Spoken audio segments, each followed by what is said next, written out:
Lily's hands moved quickly across the broken atmospheric processor, her fingers finding loose bolts and damaged circuits with practiced ease. The salvage yard beneath Haven's rest colony stretched out like a metal graveyard, filled with the bones of old ships and broken dreams. She had been working these depths for 3 years now, ever since her parents died in the mining accident that left her an orphan at 13. The Korthak guards rarely came down here anymore. The alien overlords preferred their clean towers above, leaving the humans to scavenge through the debris of their own civilization. Lily didn't mind the solitude.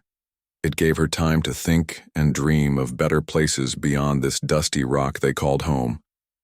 Strange vibration ran through the metal floor beneath her feet, making the tools in her belt rattle against each other. She paused, listening carefully. The colony's generators had their own rhythm, but this was different, deeper, more organic. She pressed her ear to the cold metal and heard it again, like a massive heartbeat echoing from somewhere far below. "Ben, you hear that?" She called out to her friend, who was sorting through a pile of copper wiring 20 meters away. Ben looked up from his work, his young face streaked with grease and dirt. "Hear what?" The usual groaning and creaking. Lily shook her head and pointed toward the eastern section of the salvage yard where the oldest wreckage lay piled highest. "Something's different over there. Come help me check it out." They made their way through the maze of twisted metal and broken machinery, stepping carefully over sharp edges and unstable debris. The vibration grew stronger with each step, and now Lily could swear she heard something else mixed in with it, a sound almost like breathing. The eastern section held the remains of ancient ships that had crashed here long before the humans arrived. Some of the designs were so old that even the Korthak scholars couldn't identify their origins. Lily had always wondered what secrets might be buried beneath all that metal. As they climbed over a particularly large piece of hull plating, Lily spotted something that made her freeze. In place, a section of the wreckage had shifted recently, creating a gap just wide enough for a person to squeeze through. Warm air flowed out of the opening, carrying with it a scent she had never encountered before, something wild and ancient and alive. "We should go back," Ben whispered, his voice tight with nervousness. "If the Korthak find out we were poking around in restricted areas—" "This isn't restricted," Lily interrupted, though her own heart was beating faster. "They never said we couldn't explore the old crash sites. Besides, when did you become afraid of a little adventure?" Ben muttered something about adventure being the last thing they needed, but he followed her anyway. They squeezed through the gap and found themselves in a tunnel that seemed to have been carved through the wreckage. The walls were smooth and curved, almost like the inside of a massive tube.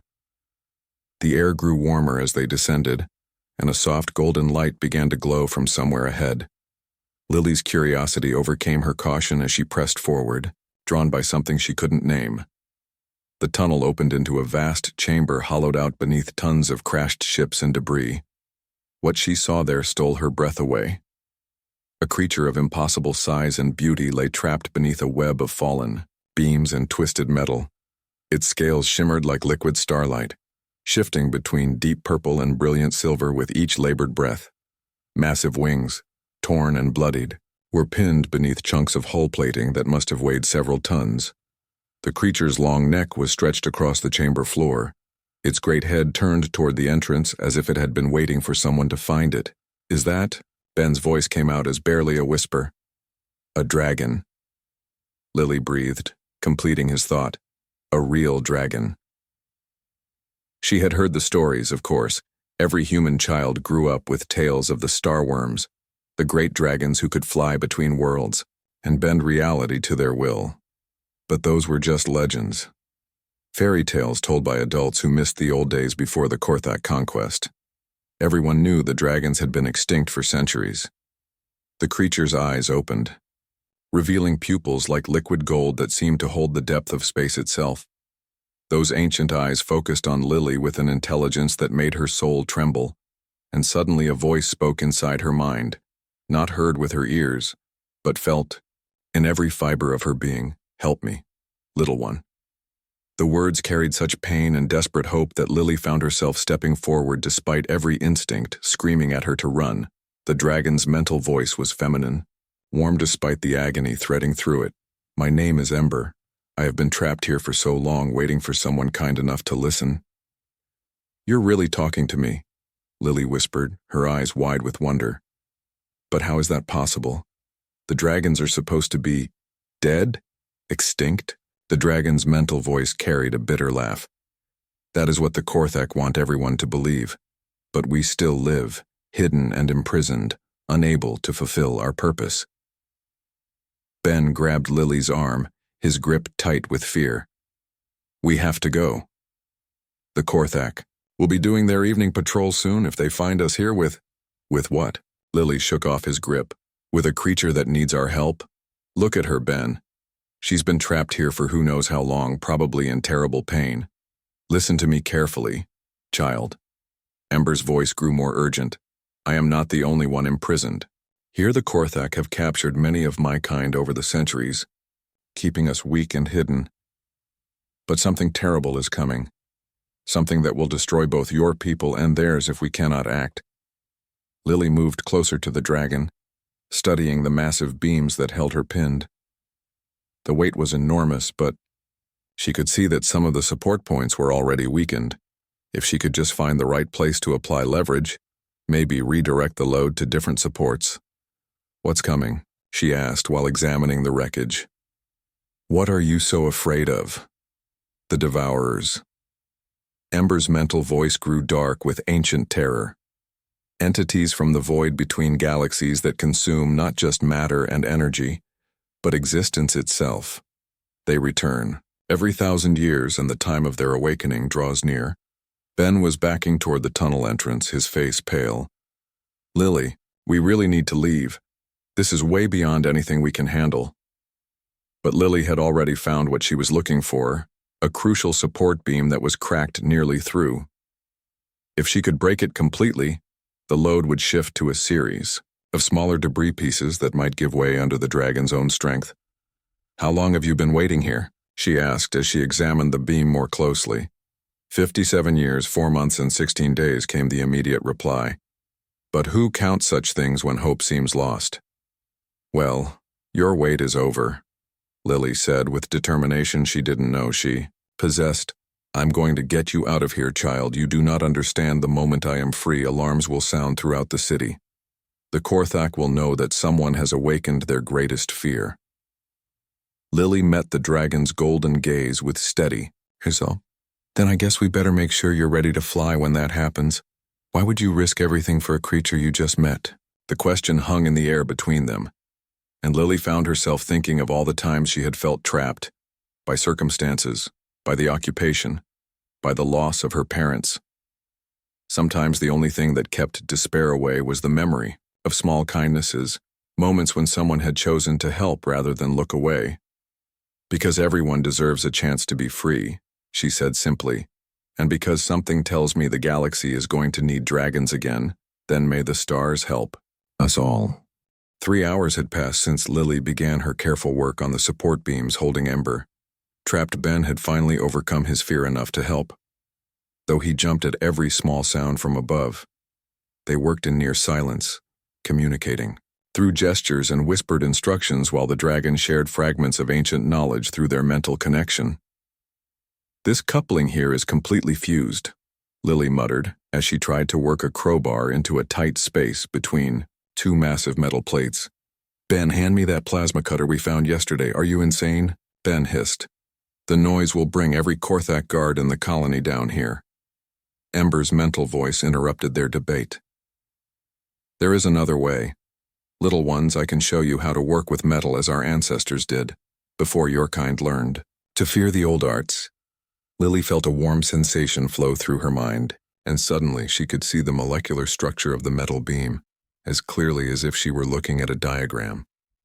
The iron had been weakened by decades of stress, and she could sense exactly where the crystalline structure was ready to fail. Tricue, your hands on the metal, she told Ben, who looked at her like she had lost her mind. Trust me. Reluctantly, Ben placed his palms against the cold surface. Lily did the same, and immediately she felt the dragon's ancient knowledge flowing through both of them. They could feel the stress patterns in the metal, the way forces were distributed through the entire collapsed structure. Now, children, find the harmony in the metal song. It sounded like mystical nonsense, but somehow Lily understood the metal was indeed singing, vibrating at frequencies too low for human ears to detect. But with Ember's guidance, she could feel those vibrations through her hands, could sense how they interacted with the natural resonance of the entire structure. "There," she whispered, pointing to a spot where multiple beams joined together. "If we can make that junction resonate at the right frequency." Ben's eyes widened with understanding. "The whole thing will just fall apart on its own. No cutting. No noise. Your species has always had potential for the deeper arts," Ember observed. "The Korthak have simply taught you to forget what you once knew."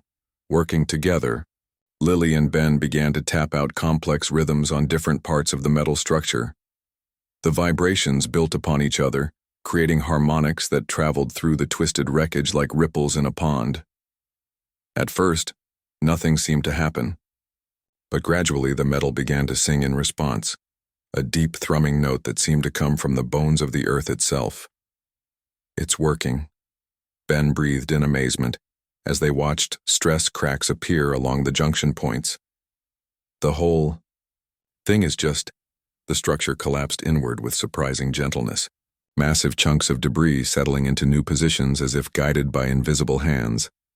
Ember's wings flexed experimentally, then stretched to their full magnificent span.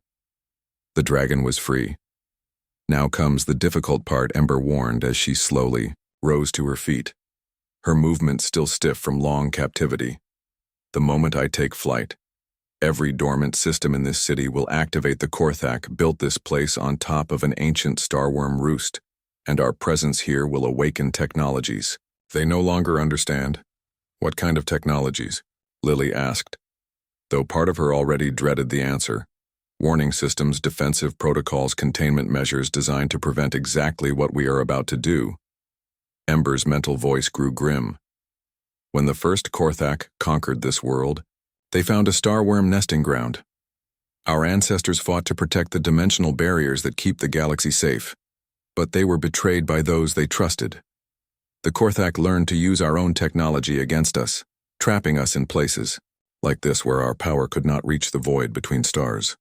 Ben was staring at the dragon with growing alarm. "Dimensional barriers? What exactly are you protecting us from?" Ember's great head turned toward the tunnel entrance, her golden eyes focusing on something far beyond the chamber walls. "Listen carefully, young ones, for this knowledge may be all that stands between your people and extinction.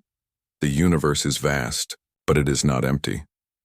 In the spaces between galaxies, in the voids where light has never traveled, ancient hungers wait." Lily felt a chill run down her spine despite the warm air in the chamber. "The devourers you mentioned before. Yes, they are older than stars, older than matter itself. They remember the time before creation, and they hunger to return everything to that primordial emptiness. They consume not just substance, but the very concept of existence. When they feed, it is as if their victims never were at all. No memories, no traces, no possibility that they could ever have existed." "That's impossible," Ben protested. "You can't just erase someone from reality, can you not?" Ember's mental voice carried a terrible sadness. "Tell me, have you ever had the feeling that someone important was missing from your life, but you could not remember who? Have you ever found yourself mourning for something you could not name?" Lily's breath caught in her throat. She had felt exactly that, a sense of profound loss that seemed to have no source. Moments when she would reach for memories that simply weren't there. She had always assumed it was trauma from her parents' death. But now, the devourers have been feeding at the edges of this galaxy for centuries. Ember continued small incursions, limited breaches in the barriers we once maintained. But their hunger grows, and soon they will attempt a full invasion. The stars themselves will go out one by one, until only emptiness remains, and the starworms are the only thing that can stop. "Them?" Lily asked. We are guardians bred and trained over millions of years to travel between dimensions and seal the rifts where they appear, but we cannot act while imprisoned. The Korthak's ancestors knew this when they betrayed us. They believed that, by controlling the dragons, they could control when and where the barriers were maintained. But that's suicide, Ben said in disbelief. If these devourers are as dangerous as you say. The Korthak of old thought they could negotiate with the void entities, could find some accommodation that would spare their own worlds. Ember's wings rustled with agitation. They learned too late that the devourers make no bargains. Everything must be consumed. Everything must return to the hunger that came before creation. A distant sound echoed down the tunnel, the regular march of Korthak patrol boots on metal flooring. Lily's heart began to race as she realized their time was running out. We have to get you out of here, she said urgently. If they find you, they will try to drug me back into submission. Yes, but that is no longer possible. Ember's mental voice carried a note of fierce determination. I have remembered who I am, what I was born to do. The barriers are weakening, child. I can feel the void pressing against the edges of reality, even now. Then fly away, Ben urged. Get to safety and warn whoever needs to know about this invasion. I cannot leave Ember's great head lowered until her golden eyes were level with Lily's, not without the others. There are more of my kind, imprisoned, throughout this city, weakened and forgotten but still alive. We must free them all if we are to have any hope of mounting a defense. The marching sounds were getting closer now, and Lily could hear the harsh voices of Korthak officers giving orders. The patrol was conducting a systematic search of the lower levels, probably investigating the unusual vibrations they had felt. How many others? Lily asked quietly. 17 in the deep foundations, 3 more in the old fortress district, and 1. Ember's mental voice faltered. 1 in the citadel itself, so heavily sedated that I can barely sense her presence. 21 dragons, Ben whispered. And you expect 2 human kids to help you free them all? Not just free them, Ember corrected. Wake them, remind them of their purpose. The sedatives the Korthak use do more than keep us weak. They make us forget why we exist, make us believe we are merely beasts to be tamed. Lily looked back toward the tunnel entrance where the sound of approaching boots grew ever louder. A crazy plan was forming in her mind, the kind of desperate gamble that would either save everyone or get them all killed. What happens when you wake up? She asked. I mean, what exactly occurs when a starworm remembers its true nature? The city will scream.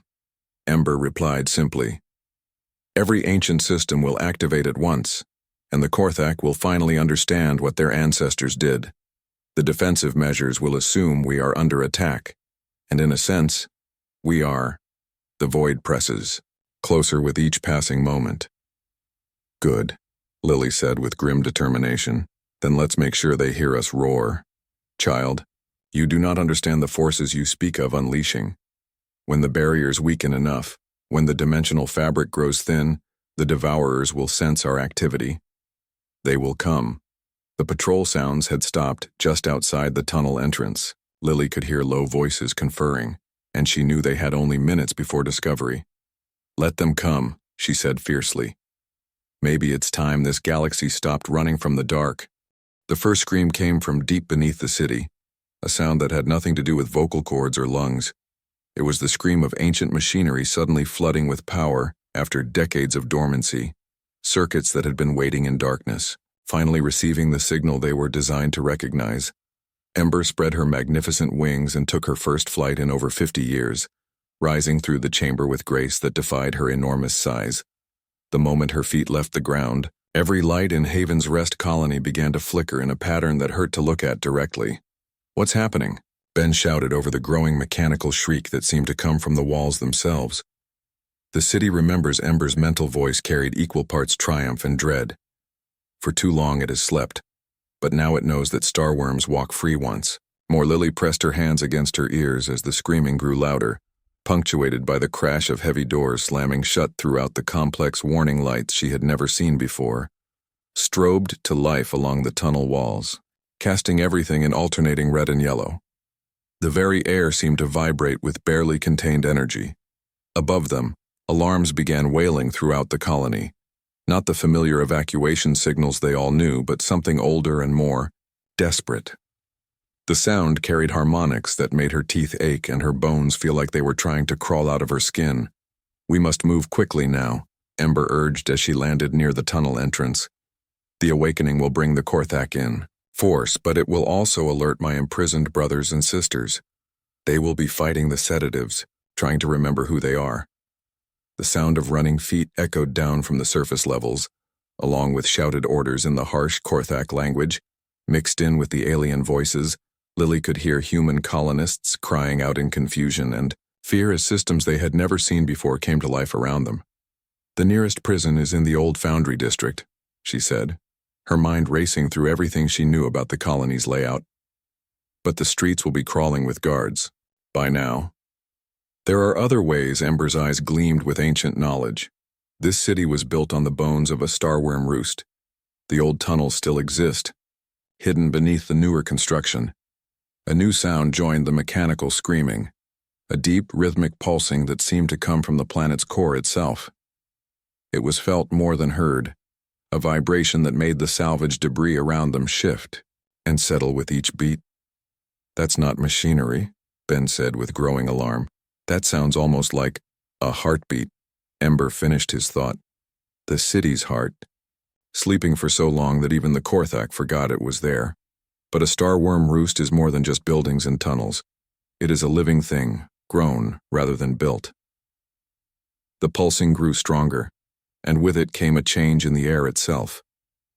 Lily could taste something metallic and electric, like the moment before lightning strikes. The temperature began to rise noticeably, as if massive engines were warming up somewhere far below. "The defensive systems are coming online," Ember warned. "Soon the city will seal itself, preventing anyone from entering or leaving. The Korthak designed it this way, believing they could contain any starworm uprising within the colony itself. But that means we'll all be trapped here together." Lily realized humans, Korthak, and whatever's coming through those dimensional barriers you mentioned. "Yes. And when the barriers weaken enough, when the void entities sense our presence here, they will come in force." Ember's mental voice grew grim. This colony will become the focal point for an invasion that could consume the entire galaxy. A massive tremor ran through the chamber, strong enough to knock both humans off their feet. Cracks appeared in the walls, and through the fissures they could see a strange blue-green light pulsing in rhythm with the city's heartbeat. "The Foundry District," Lily said as she struggled back to her feet. "How do we get there without being seen? Follow me." Ember moved to what looked like a solid wall of metal debris, but as she approached, sections of it began to fold aside like mechanical flowers blooming. The old paths remember their purpose. The hidden tunnel beyond was unlike anything. In the human sections of the colony, the walls were smooth and organic-looking, with veins of bioluminescent material providing a soft blue glow. The floor beneath their feet felt warm and slightly yielding, as if they were walking through the arteries of some vast living creature. "This is incredible," Ben whispered as they followed the dragon through passages that seemed to shift and adjust around them. "How long has all this been here?" "Since before your species learned to make fire," Ember replied. "The roosts were grown over millions of years, each generation of starworms adding to the design. The tunnels you walk through now have carried my people to battle against the void for longer than your planet has existed. As they moved deeper into the hidden network, they began to encounter other awakening systems. Ancient monitoring stations flickered to life, their screens showing images that made no sense to human eyes. Star charts of constellations that didn't exist. Readings from sensors pointed at empty space and warnings written in symbols that seemed to writhe and change when looked at directly. The pulsing heartbeat grew stronger with each step, and now they could hear other sounds mixed in with it. The groan of massive mechanisms coming to life after centuries of sleep, the hiss of pressure systems equalizing, and underneath it all a sound that might have been singing if songs could be made of starlight and quantum uncertainty. "We are close," Ember announced as they approached a junction where 5 tunnels met. "But the awakening has attracted attention that was never meant to find us. Lily was about to ask what she meant, when the air in front of them began to shimmer like heat waves rising from summer pavement.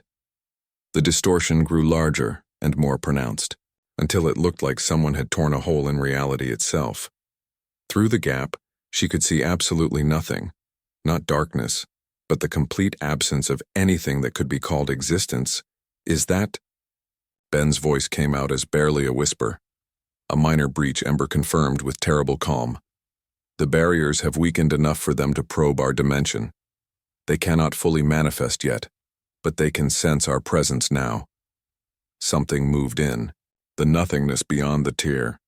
A shape that hurt to perceive because it existed in directions that had no names.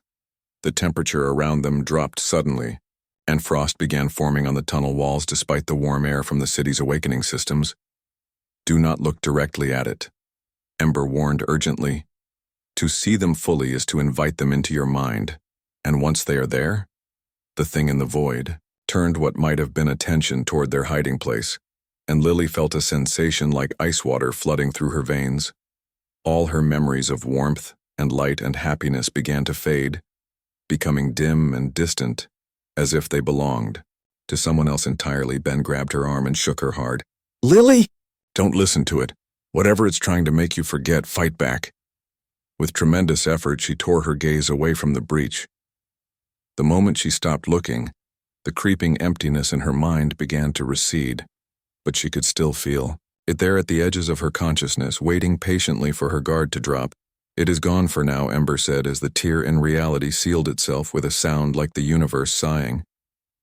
But there will be others, and they will be stronger. The awakening calls to them across the void, promising a feast beyond their darkest hungers. How long do we have? Lily asked, her voice shaking from the encounter. Hours at most, came the grim reply. Once the city is fully awakened, once all my brothers and sisters remember their purpose, the barriers will weaken beyond our ability to maintain them. The final battle will begin whether we are ready or not. They pressed on through tunnels that grew increasingly chaotic as more systems came online. Emergency lights strobed in patterns that seemed designed to induce seizures, while speakers crackled with broadcasts in languages that predated civilization. The very walls around them began to pulse and shift, revealing glimpses of vast chambers filled with incomprehensible machinery. The Foundry District is just ahead, Ember announced as they approached another branching passage, but the awakening has been noticed by those who should never have learned of our presence. As if summoned by her words, the sound of heavy boots came echoing down the tunnel behind them.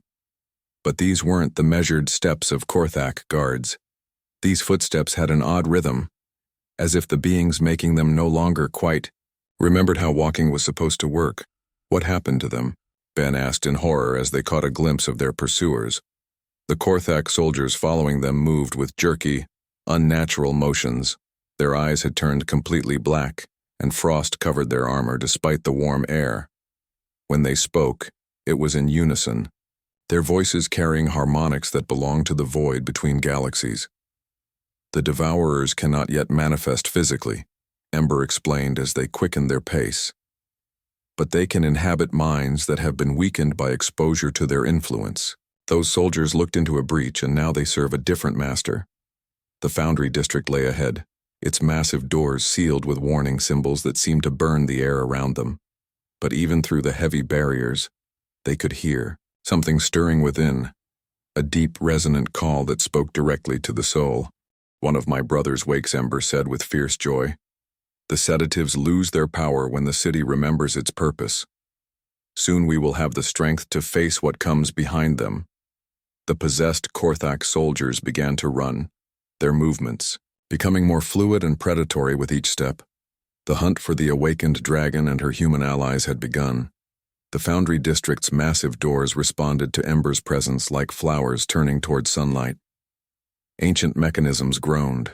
To life as seals that had held for decades began to retract. Layer after layer of security barriers folded away, revealing the vast industrial complex beyond. The air that rushed out carried the scent of molten metal and something else, the distinctive ozone smell that lingered after lightning strikes. Careful now, Ember warned as they entered the cavernous space. My brother has been sedated far longer than I. The awakening process may not be gentle. The foundry stretched out before them like a cathedral of industry. Its ceiling lost in shadows high above massive furnaces lined the walls. Their cold hearths waiting for fires that hadn't burned in years, but it was the center of the space that drew their attention, a depression in the floor where another dragon lay curled in restless sleep. This starworm was larger than Ember, his scales a deep emerald that seemed to absorb light rather than reflect it. Thick cables snaked across his body, pumping sedatives directly into his bloodstream. The machinery maintaining his imprisonment hummed with malevolent efficiency, but Lily could see that some of the connections were sparking as the city's awakening sent power surges through systems that hadn't been tested in decades. "How do we wake him up safely?" she asked, studying the complex array of medical equipment. Carefully, Ember replied with grim humor. "My brother Vale has been dreaming for 83 years. The line between sleep and waking may be thin for him." Ben pointed toward a control panel, covered in Korthak symbols. "I can't read any of this. What if we disconnect the wrong thing and kill him?" Before anyone could answer, the sound of their pursuers echoed through the foundry entrance. The possessed Korthak soldiers had found them, their black eyes reflecting the blue glow of the awakening systems like mirrors of the void. "No time for caution now," Ember said as she moved toward the control panel. "I will wake him. The shock of my presence should be enough to burn through the chemicals." She placed one clawed hand on the machinery and closed her eyes. In concentration, immediately, the air around them began to thrum with barely audible frequencies, and the green dragon's breathing changed from slow and steady to rapid and agitated. Vale's eyes snapped open, revealing pupils like molten gold. His roar shook dust from the ceiling and sent the approaching soldiers stumbling backward. But there was confusion in that roar as well, the sound of a mind trying to piece together reality after decades of forced dreaming. Brother Ember called to him through their mental link, "Remember who you are, remember why we fight." The larger dragon struggled to his feet, the sedative cables ripping free from his hide. The machinery around him sparked and died as feedback from his awakening overloaded circuits throughout the foundry. Vale's head swung toward the possessed soldiers, and his expression shifted from confusion to deadly focus. "Void touched," he snarled, his mental voice carrying undertones of barely controlled rage. "How long have they been allowed to infest this place?" "Long enough to take control of the guards," Lily said, surprised at how natural it felt to communicate with yet another impossible creature. "The barriers are weakening. Ember says the Devourers are probing our dimension." Vale's attention focused on her with startling intensity, and she felt the weight of intelligence that had witnessed the rise and fall of civilizations. "A human child woke my sister?" His mental voice carried notes of amazement. "And now stands calmly conversing with beings that your people believe to be myths?"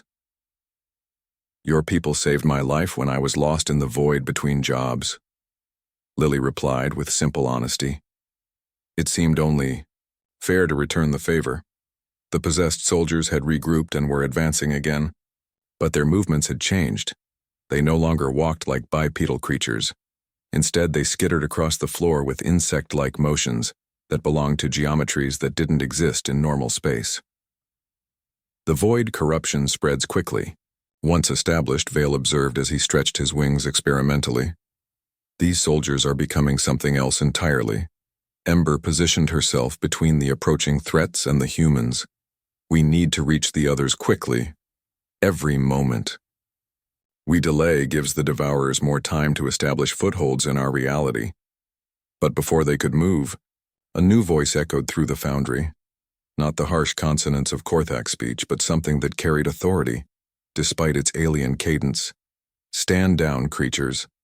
The voice belonged to a Korthak officer who appeared at the foundry entrance, but this one moved with purpose rather than the jerky motions of the possessed. His armor bore the insignia of a high-ranking commander. "I am Thrix of the 7th Legion, and I would speak with you." Vale's head lowered threateningly. "Another one seeks to bind us with chains and promises?" "No chains," Thrix replied, apparently able to understand the dragon's mental communication. but perhaps cooperation. Our scientists have been monitoring the dimensional readings since your awakening began. What they're seeing terrifies them. Lily stepped forward, surprised by her own boldness. What kind of readings? Thrix activated a holographic display from his wrist communicator. The image that appeared showed a three-dimensional map of local space, but sections of it were simply missing, not hidden or obscured, but absent, as if they had never existed at all. Entire star systems, Thrix said quietly. Gone in the past few hours. Not destroyed, erased. Our long-range sensors can detect the gravitational signatures where they should be, but there's nothing there. No debris, no radiation, no trace that anything ever occupied. Those coordinates. It has begun, Ember said with terrible certainty. The devourers grow bold. The barriers weaken faster than even I expected. Ben stared at the hologram in growing horror. How many people lived in those systems? Billions, Thrix replied. Korthak colonies, human settlements, even some of the neutral worlds, everything just, he gestured helplessly. Gone, and it will continue, Vale added grimly, until every star is extinguished and existence itself becomes nothing more than a memory in the void. The possessed soldiers had stopped their advance, standing motionless as if receiving new instructions from something beyond the visible spectrum. Their black eyes reflected patterns that seemed to shift and writhe when viewed directly. My superiors want to negotiate, Thrix continued. They believe there must be some way to reach an accommodation with these entities. Fool's Vale's mental roar made everyone in the foundry flinch. There is no negotiating with entropy itself. The devourers exist only to return all things to the silence that preceded creation. Then what do you propose? Thrix asked. Our weapons are useless against something that doesn't technically exist. Our shields can't stop entities that bypass physics entirely. Ember moved closer to the Korthak commander, her golden eyes blazing with fierce determination. There is one hope. The awakened starworms working together can reinforce the dimensional barriers, but only if all of my people are freed from their prisons. How many others? Thrix asked him. 19 more scattered throughout the city, Vale replied. Some in the deep foundations where your people fear to go, others in heavily guarded facilities. But one, his mental voice faltered. One rests in the citadel itself. So deeply, sedated that her dreams have become nightmares. The citadel is the most secure facility on the planet, Thrix said slowly. Even I don't have clearance for the lower levels. Lily felt a plan forming in her mind, the same reckless determination that had led her to free Ember in the first place. But you have clearance for some levels, and the awakening is causing chaos throughout the city if we work together. You're talking about a direct assault on the most heavily fortified structure in the sector, Ben interrupted. That's not bravery, that's suicide. Perhaps Ember acknowledged, but consider the alternative. The barriers fail completely, and reality itself begins to unravel. Would you rather die fighting for existence or simply cease to have ever been? The possessed soldiers suddenly moved as one, their heads turning toward the foundry entrance in perfect synchronization. A new sound echoed through the complex, the whisper of reality tearing like fabric. A fresh breach was opening somewhere, nearby, and this one was larger than before. They come, Vale warned as frost began forming on the metal surfaces around them. The void entities grow stronger with each incursion. Soon they will not need to possess existing minds. They will be able to manifest directly. Thrix looked from the dragons to the humans and back again, his alien features grim with resolve. What do you need from us? Access to the deep foundations first, Ember replied. If we can wake even half of my brothers and sisters, we might have enough power to reinforce the barriers temporarily, and then the citadel, Lily added. All of them need to be free if we're going to have any real chance. The temperature continued to drop as the nearby breach widened. Through the foundry's high windows, they could see impossible aurora dancing across the sky. Lights that existed in spectrums that had no names, painting patterns that hurt to perceive. The final phase begins, Vale observed as he tested his wings. Soon there will be nowhere left to run. Then we'd better start fighting, Lily said with determination that surprised even herself. Because I didn't free one dragon just to watch the universe end. Thrix nodded slowly. The 7th Legion will assist you. But understand, once we begin this path, there can be no retreat. My people and yours will either stand together against the void, or we will all fall into silence. Better to burn bright than fade to nothing. Ember agreed as the first tendrils of absolute darkness began seeping through the cracks in reality itself. The alliance was formed not through treaties or negotiations, but through the simple recognition that existence itself hung in the balance, and as the possessed soldiers began their final advance, guided by intelligences that remembered the time before time, the desperate race to wake the sleeping guardians of reality truly began. The journey through the deep foundations revealed the true scope of the catastrophe unfolding around them. Entire sections of the colony had simply vanished, not destroyed by explosions or collapsed by structural failure, but erased so completely that even the spaces they had occupied no longer existed. Lily found herself walking through corridors that ended in walls that had always been there, according to reality itself. "This is impossible," Ben whispered as they stared at a junction where 3 passages should have connected. Instead, there was only a smooth wall covered in symbols that seemed to shift when viewed directly. "I walked through this area yesterday. The hydroponics lab was right here." "The Devourers do not simply destroy," Vale explained grimly. "They consume the very concept of existence. When they feed, it becomes impossible for their victims to have ever been. The universe rewrites itself to accommodate their absence." Commander Thrix checked his scanner readings with growing alarm. "According to our records, there never was a hydroponics lab in this section. The architectural plans show this wall has been here since construction began." "But I remember it," Lily insisted, even as she felt her own certainty beginning to waver. "There were tomato plants, and artificial sunlight, and—" The memories felt suddenly distant, like trying to recall a dream upon waking. "Do not doubt yourself," Ember warned urgently. "Your human minds are more resistant to the erasure than most species, but prolonged exposure will make you forget as well. Hold tight to your memories, no matter how impossible they seem." They pressed deeper into the foundations, following tunnels that the dragons assured them still existed, even when their own senses suggested otherwise. The awakening city had become a maze of contradictions, passages that led to rooms that weren't there, doorways that opened onto solid rock, and chambers filled with equipment that served purposes no living being remembered. In the first sublevel, they found 2 more starworms imprisoned in crystalline pods that hummed with suppression fields. The awakening process grew easier, with each dragon freed, as if their combined presence strengthened something fundamental about reality's structure. The newly awakened dragons, Sage and Frost by name, brought with them memories of the first Devourer incursions and knowledge of defensive techniques that predated galactic civilization.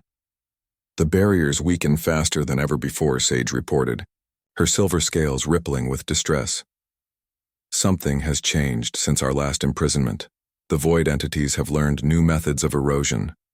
Or perhaps, Frost suggested darkly, "Our imprisonment has allowed them to work unopposed for too long. The damage may already be irreversible." As they moved to the second sublevel, they encountered their first direct manifestation of the horror. The corridor ahead ended in a space that simply wasn't. Not darkness, not emptiness, but the complete absence of existence itself. Standing at the edge of that nothingness was a human colonist. Lily recognized as Pete, one of the maintenance workers from the surface levels. "Help me," Pete called out, his voice carrying across the impossible void.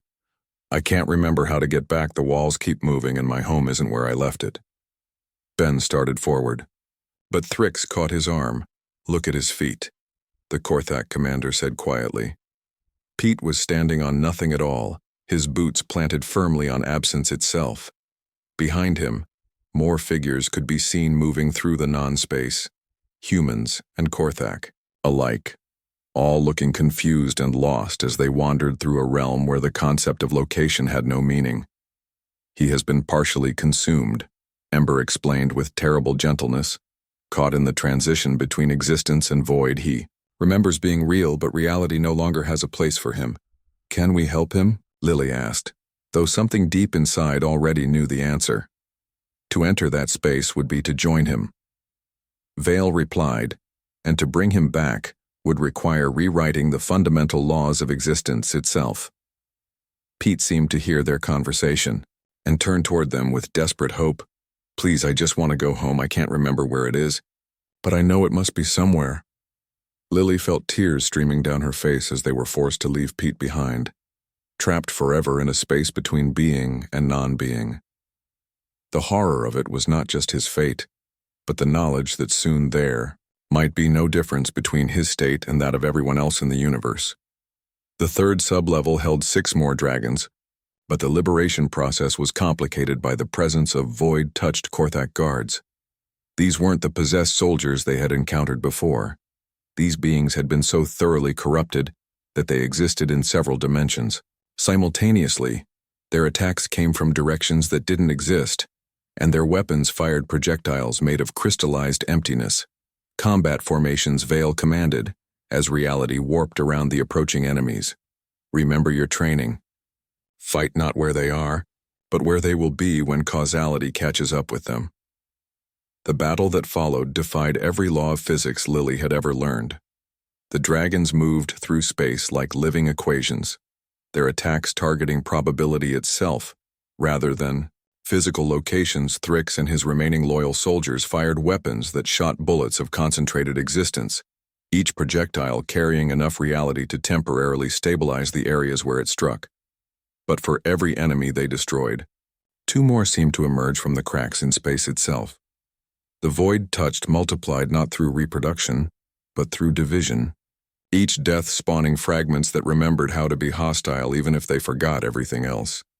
The Citadel Ember called out as she incinerated a cluster of entities with breath that burned with the light of newborn stars. "We must reach the deepest prison before the convergence reaches critical mass." They fought their way through corridors that had become Mobius strips, up staircases that led down, and through doors that opened onto the same room they had just left. The city's geometry had become fluid, responding more to will and necessity than to architectural logic. When they finally reached the surface levels, the sight that greeted them was beyond comprehension. Half of Haven's rest colony was simply gone, replaced by patches of absolute void that hurt to look at directly. The remaining structures floated in space like islands in an ocean of nothingness, connected by bridges of crystallized reality that sparked and flickered with unstable energy. Human and Korthak civilians stood clustered on the stable platforms, staring in shock at the spaces where their homes and workplaces had been. Some wept for losses they could no longer clearly remember, while others seemed relieved to have forgotten burdens that no longer existed. "The evacuation centers," Thrix said with growing horror as he surveyed the devastation. "We had 3,000 people in temporary shelters while the underground facilities were being expanded." Lily looked where he was pointing and saw only void. She tried to remember if there had ever been buildings in those locations, but the memories felt like smoke. Present one moment, dispersed the next. "Do not try to hold on to what has been consumed," Sage advised gently. "That way lies madness. The human mind cannot process true absence. But we can still save what remains." Frost added with fierce determination. "The Citadel stands protected by barriers that predate this colony. If we can reach the final prison."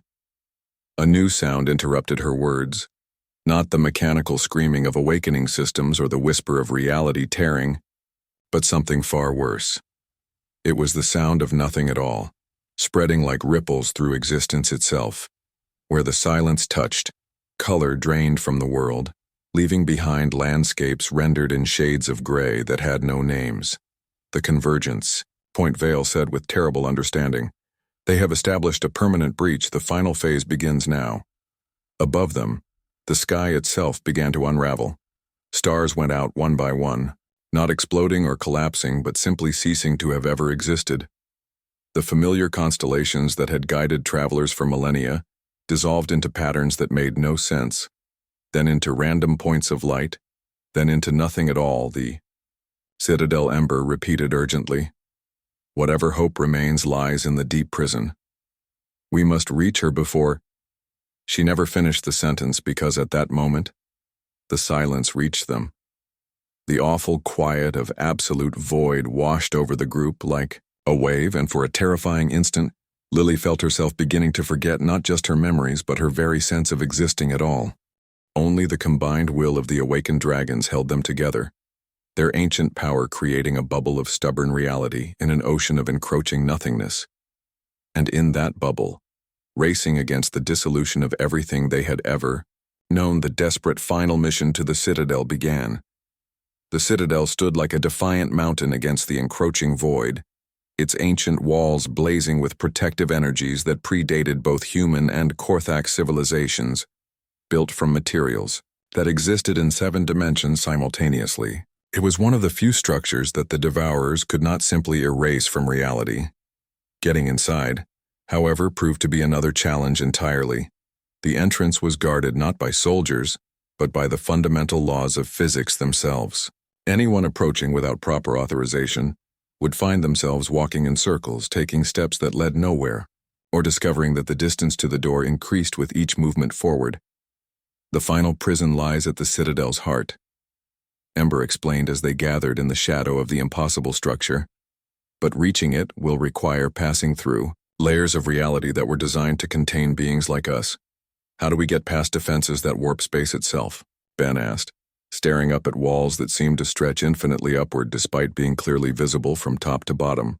With help from someone who understands the true nature of existence, Vale replied, his mental voice carrying notes of desperate hope. Lily has already demonstrated abilities that should be impossible for an unawakened human. All eyes turned to her, and Lily felt a familiar flutter of anxiety in her stomach. I don't understand what you mean. I just helped free some trapped dragons. You guided our dimensional powers with instinctive precision, Sage explained. You could perceive the molecular structure of metal without instruments, and you maintained your memories even when reality itself was being rewritten around you. Most telling of all, Frost added, you can see the Devourers directly without losing your sanity. Few beings in the galaxy possess such natural resistance to void corruption. Commander Thrix checked his scanner readings with growing urgency. Whatever we're going to do, we need to do it quickly. The void expansion has accelerated. Our long-range sensors show entire sectors going dark. The Devourer fleet has arrived in force above them. The sky had become a battlefield between existence and nothingness. Massive shapes move through the aurora of colliding realities, void entities the size of moons, their forms shifting between geometries that belong to no sane universe. Each movement they made erased portions of space-time itself, leaving behind wounds in reality that would never heal. The final guardian sleeps in the deepest chamber, Ember said as she studied the Citadel's defenses. Luna is the eldest of our kind, powerful enough to reinforce the barriers across entire galactic clusters. But she has been sedated for over 2 centuries. Her dreams have become so deep that she may not remember the waking world at all. Then how do we reach her? Lily asked, though she suspected she already knew the answer. You will have to enter her dreams, Vale replied solemnly. Navigate the landscape of her sleeping mind and remind her of who she was meant to be. That sounds incredibly dangerous. Ben protested. What if she gets lost in there? What if the dreams trap her too? Then existence ends. Frost said simply, and nothing we do or say will matter anymore. Lily looked up at the Citadel, its walls now glowing so brightly with defensive energy that they hurt to stare at directly. She could feel something calling to her from within, not a voice or a sound, but a presence that resonated with the same power that had let her free Ember from her prison. The defenses, she said slowly. They're not meant to keep people out. They're meant to keep something in. Very good, Sage said approvingly. The Citadel was built as much to contain Luna's power as to protect her. The barriers you see are not just walls. They are psychological constructs designed to limit what the mind can perceive as possible threats. Activated his command override codes and led them to the Citadel's main entrance. The massive doors recognized his authority and began to cycle open, revealing corridors lined with crystalline matrices that pulsed with soft blue light. But as they stepped across the threshold, Lily immediately felt the weight of artificial limitations pressing down on her mind. "It's like walking through thick water," Ben gasped, struggling to move forward normally. "Everything feels wrong. The Citadel exists partially outside normal space-time," Ember explained as she guided them deeper into the structure. "Your human minds are fighting to comprehend geometries that were never meant to be perceived by mortal consciousness." They passed through checkpoints that scanned not just their physical forms but their very concepts of identity.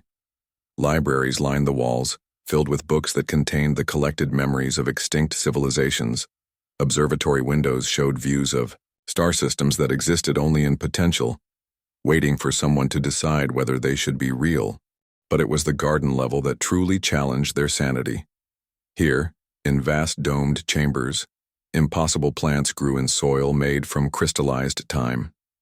The flowers bloomed in sequences that told stories spanning millennia, while trees bore fruit that contained the compressed essence of entire worlds. Luna's influence Vale observed as they passed through groves where the air itself had been cultivated into living art. Even in sleep, her power shapes reality around her.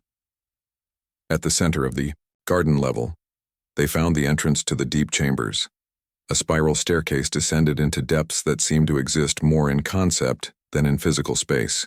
Each step downward felt like falling through layers of accumulated dreams and forgotten hopes. The final chamber was smaller than Lily had expected, barely large enough to contain the massive dragon that lay curled at its center. Luna was magnificent beyond description, her scales shifting through colors that had no names in any language.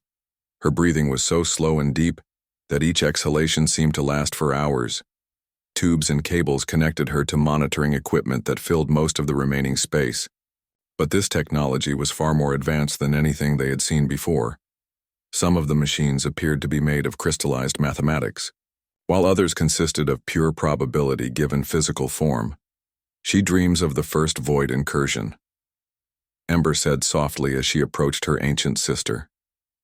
"The battle that cost us everything and taught us the true price of failure." Lily could feel the power radiating from the sleeping dragon, not just magical energy but something far more fundamental. It was as if Luna existed at the intersection of all possible realities, her very presence stabilizing the quantum foam that underlied existence itself. "How do I enter her dreams?" Lily asked, though speaking seemed almost sacrilegious in this place. "Take my hand," Ember replied, extending one great claw. "I will guide you into the realm of sleeping minds. But you must be the one to wake her. The touch of a dreaming dragon can trap even other starworms in endless sleep." The moment Lily's fingers touched Ember's claw, the world dissolved around her. She found herself standing in a vast space filled with swirling galaxies and newborn stars, watching the universe's youth play out in accelerated time. But there was something wrong with this cosmic vista. Dark spaces between the stars that pulsed with malevolent hunger. Luna appeared before her not as a dragon, but as a figure of living starlight, her form constantly shifting between states of matter and energy. "Who dares enter my sanctuary?" the ancient being demanded. "I have seen enough of waking horrors to last 10 lifetimes. "The horrors are real now," Lily replied with simple honesty. "They're not memories anymore. They're happening right outside. Reality is being consumed piece by piece, and only you have the power to stop it." I failed before Luna's voice carried the weight of eons of regret. My pride led us into a trap that cost thousands of my people their lives. Why should I risk such failure again? "Because this time you won't be alone," Lily said, gesturing to the space around them where she could sense the presence of every awakened starworm. "And because someone has to try, the alternative is watching everything end." Luna's form solidified, taking on the appearance of the great dragon Lily had seen in the chamber below. "You are the human child who freed my sister, who gave hope to those who had forgotten what hope meant." I'm just someone who couldn't stand seeing a friend in pain. Lily replied, same as now. Very well, Luna said, her ancient eyes blazing with renewed purpose. Let us see if old dragons can still teach the void the meaning of fear. The dream dissolved, and Lily found herself back in the chamber as Luna's eyes opened for the first time in 2 centuries. The awakening sent shockwaves through reality itself, stabilizing quantum fluctuations across light years of space. The Devourer fleet above suddenly found their assault slowed as the barriers between dimensions grew solid once more. Now Luna commanded, as she rose to her full magnificent height, let us end this ancient war once and for all. The final battle for existence itself was about to begin. And for the first time since the void entities had arrived, the forces of reality had reason to hope. Together, humans and Korthak and awakened dragons would stand against the hunger that sought to return everything to primordial silence. And at the center of it all, a salvage worker named Lily would discover that sometimes the smallest acts of kindness could reshape the fate of galaxies. The universe held its breath and waited to see which force would prove stronger, the emptiness that came before creation, or the light that refused to be extinguished.